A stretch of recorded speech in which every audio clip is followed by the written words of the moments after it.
बाबा के कहने पर राधा ने अपने बदन के सारे कपड़े उतार दिए।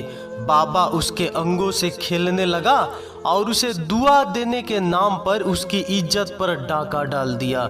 दोस्तों, आपको प्रियंका स्टडी में स्वागत है। दोस्तों, ये कहानी बहुत अच्छी और रोमांटिक है।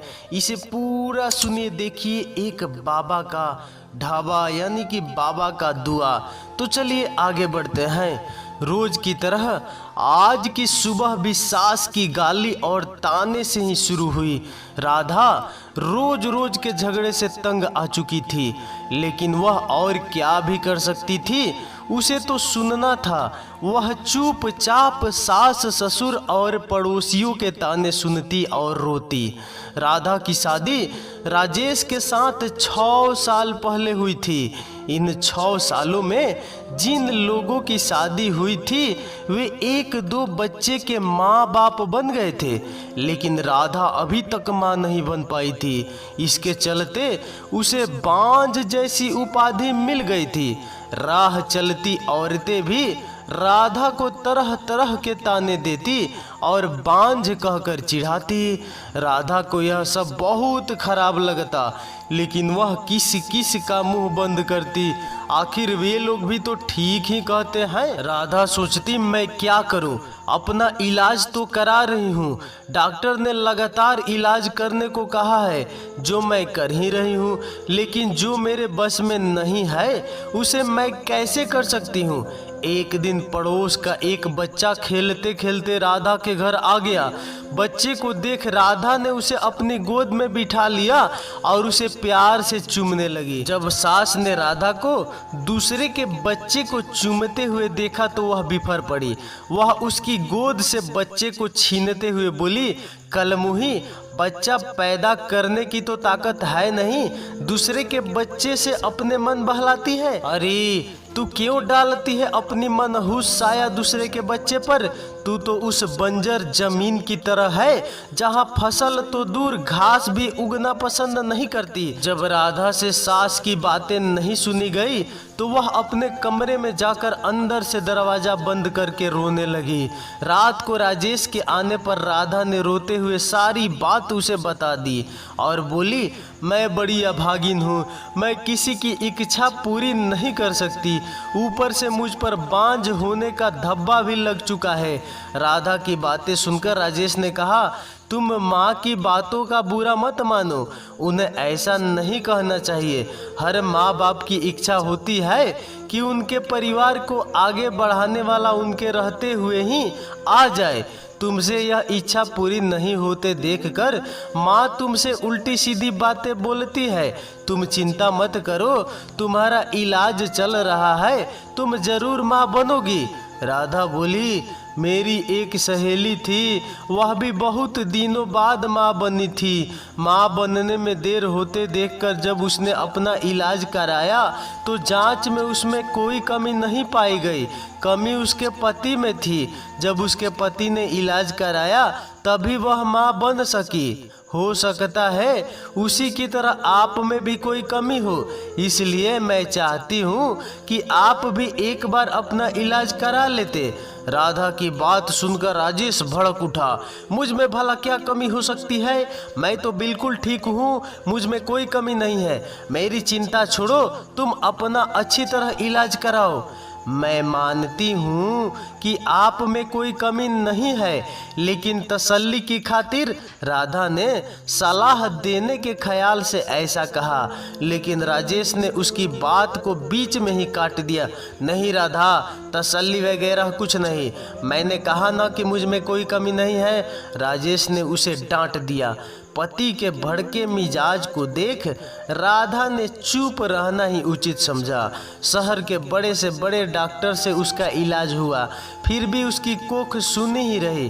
डॉक्टर ने जांच के दौरान उसमें कोई कमी नहीं पाई। डॉक्टर बोले, देखो राधा, रिपोर्ट देखने के बाद तुम में कोई कमी नजर नहीं आती, शायद तुम्हारे पति में कोई कमी होगी, तुम एक बार उसे भी इलाज कराने की सलाह दो।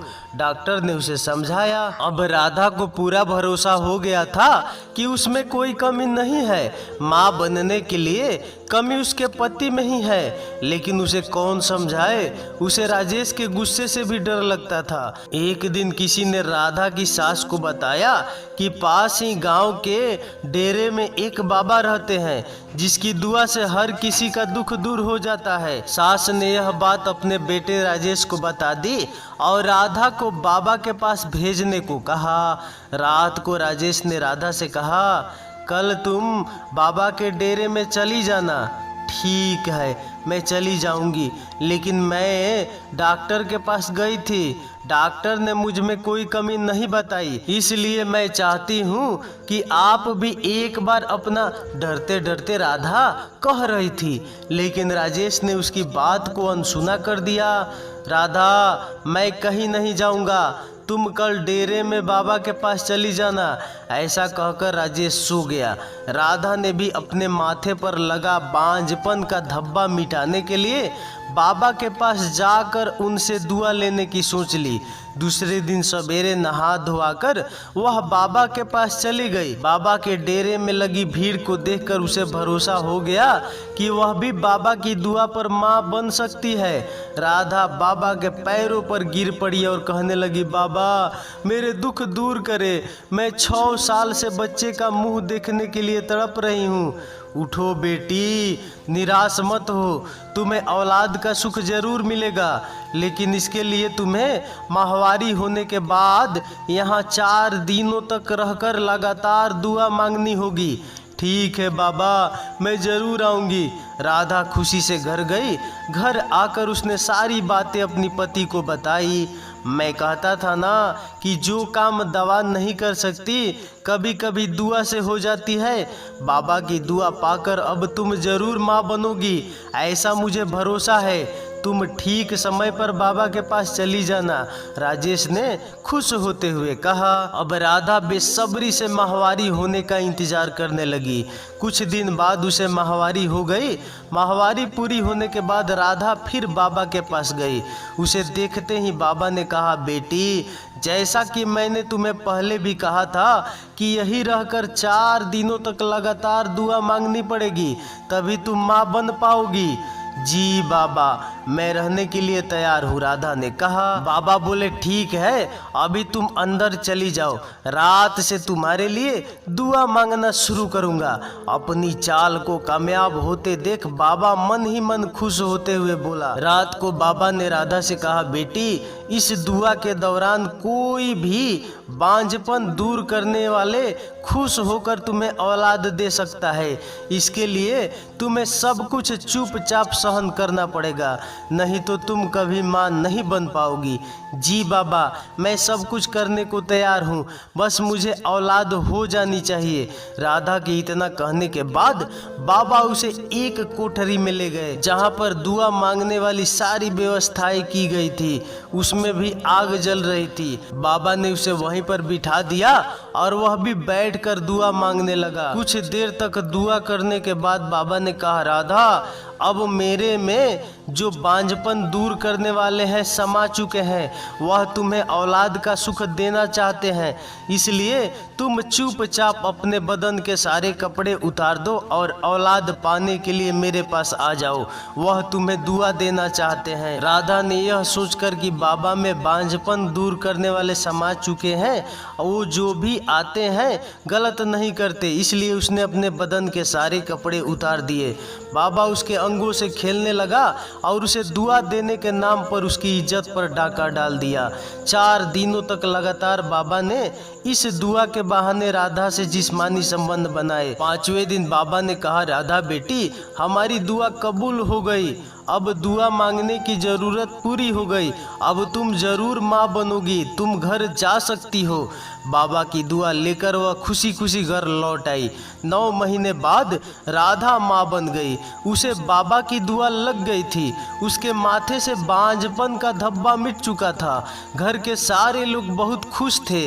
राजेश को अब पूरा यकीन हो गया था कि उसमें भी बाप बनने की ताकत है, लेकिन सच्चाई से सभी अनजान थे। तो दोस्तों, आपको ये स्टोरी कैसी लगी?